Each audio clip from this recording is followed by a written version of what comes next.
Thank God I'm still here. Speaking of identity and speaking of community, it seems to me, sisters and brothers, that we're living in a day and age where you've got to fight to be a part of a good community. Because it seems to me that when COVID hit, we siloed ourselves, positioned ourselves comfortably on our Humpty Dumptys at home. Amen.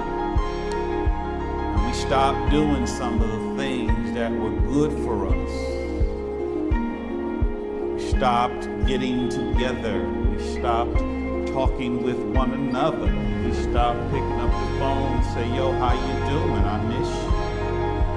I find myself shamefully only knowing what happens in the lives of some of my good friends only by looking at Facebook. And there's something wrong with that.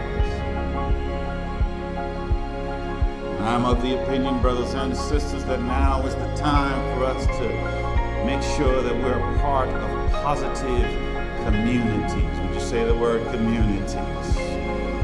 Don't you know, sisters and brothers, there's a high incidence and rising incidence of suicide because our young people feel like they can't be a part of anything. Don't you know, my sisters and brothers, people are stopping by the Green Cross and the liquor store and put needles in their arms and put popping pills because they don't feel like they're a part of the community, a positive community. Donnie reminded me of something that I used to teach, and I'm going to teach it again. Be sure of this, brothers and sisters. Our young people are always going to find somebody that says you belong over here.